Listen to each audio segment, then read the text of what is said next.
महाराज जी, जैसे हम आश्रय लेते हैं, किसी का प्रश्न था उसी भगवान के विषय में। तो जैसे हम आश्रय तत्व का वो रखते हैं कि प्रभु हमारी रक्षा करेंगे, प्रभु हमें। तो आज किसी का एक प्रश्न था, तो उन्होंने लिखा था कि वो किसी डॉक्टर के पास गए, वो कुछ स्पर्श उन्होंने गलत किया।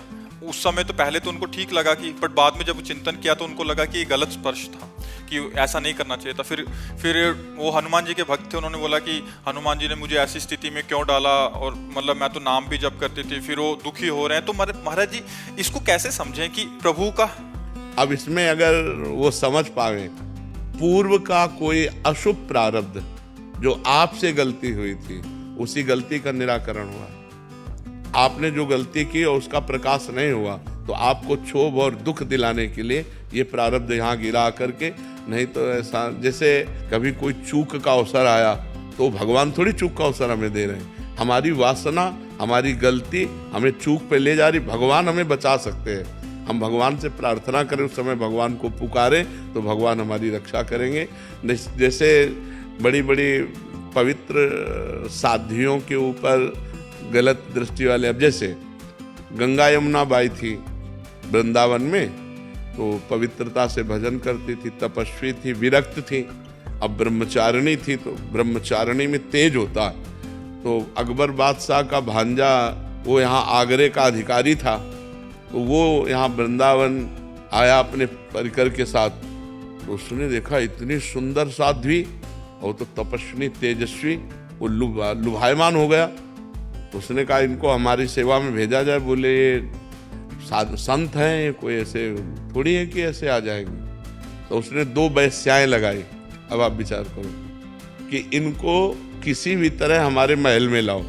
तो वेश्याएं साधु वेश धारण किया और वहाँ सत्संग करने लगी, बैठने लगी, सुनने लगी, प्रणाम करना, और रोज जाने लगी। 10-15 दिन रोज गई, और एक दिन नहीं गई, फिर दूसरे दिन गई। तो पूछना बनता है ना कि आप 10 दिन से रोज आ रही थी, आई नहीं आप। तो उनका हमारे यहाँ एक बहुत बड़े संत आए हैं, हम उनकी सेवा में कल थी इसलिए नहीं आ पाए, आप चलेंगी क्या? क्योंकि उनको पहुंचाने का पैसा दिया गया था उसके पास। तो उनका संत आए, कहाँ? बोले यहीं पास में ही है, मथुरा में। मथुरा में उसकी भी हवेली थी। चलो, सोचा कि संतों से मिलने में क्या। अब गई तो हवेली, तो उन्होंने सोचा संतों को हवेली और झोपड़ी से क्या मतलब, आए होंगे तो हवेली में रख दिया होगा। अब ये ही हवेली के अंदर उसे बाहर से सिटकिनी लगा दी वैश्याएं ने, वो तो पैसा के लिए थी।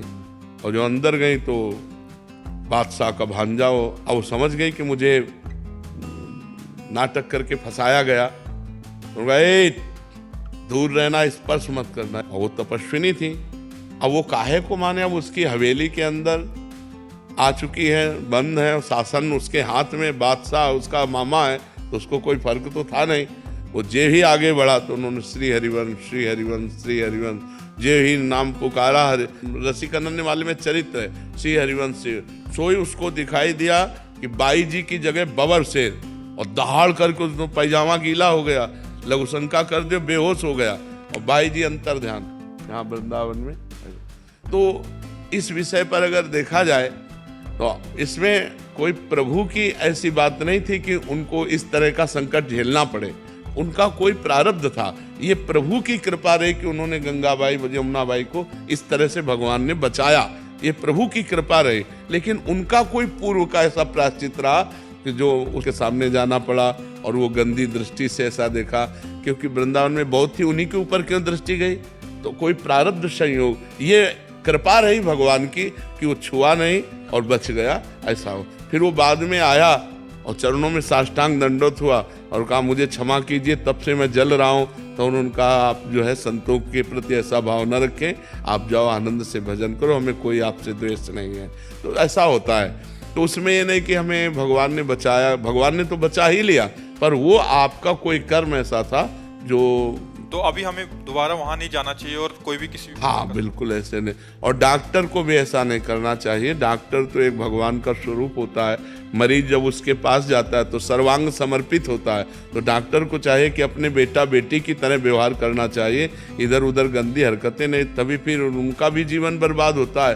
तुम डॉक्टर होकर के ऐसी हरकत करते हो। डॉक्टरों को तो माता पिता की तरह व्यवहार करना चाहिए। मान लो जवान बच्ची है, बच्चा को उस तरह का स्पर्श करना और काम से स्पर्श करना बड़ा अंतर होता है। तो हमें लगता है डॉक्टरों से हमारी प्रार्थना है कि आपके पास जो मरीज आवें वो अपने बेटी बच्चों जैसा व्यवहार करें, उनके साथ ऐसी कोई हरकत न करें जिससे एक डॉक्टर की वजह से सब डॉक्टरों के प्रति लोगों को संशय होने लगे। डॉक्टर एक प्रगट में दूसरा भगवान है। हम अपने परिवार वालों को बड़ा विश्वास करके उनके हाथ समर्पित कर देते हैं कि आप ऑपरेशन कीजिए, आप इनको ठीक कीजिए। तो हम डॉक्टर को भगवान की तरह मानते हैं। तो ऐसे भगवान की पदवी प्राप्त डॉक्टरों को, ऐसे हैं भगवान की तरह डॉक्टर जो ऐसा अपना प्यार रखते हैं, लेकिन इस तरह की जो नीच हरकत करने वाले लोग हैं उनको कहते सावधान रहो, नहीं एक जगह बचोगे, दूसरी जगह बचोगे, तीसरी जगह ऐसे पिटोगे कि संसार में किसी काम के नहीं रह जाओगे। क्योंकि वो ऊपर वाला देख रहा है, वो जिस दिन तुम्हें दंड देना शुरू किया तो उसी दिन तुम होश में हो जाओगे। डॉक्टरों को तो बहुत भगवान की तरह आदर दिया गया है हमारे समाज में कि सर्वस्व समर्पित कर देते, लिख देते हैं कि हमारे प्राण चले गए तो आपको कोई परेशानी नहीं, तभी तो ऑपरेशन करते हैं ना। हो अब ऑपरेशन थिएटर में ले जाकर आप अकेले, परिवार का तो कोई होता नहीं, आप क्या करते हैं, ये आपके ऊपर विश्वास हमारा डिगे नहीं, ये बना रहे, ऐसा डॉक्टरों को करना चाहिए।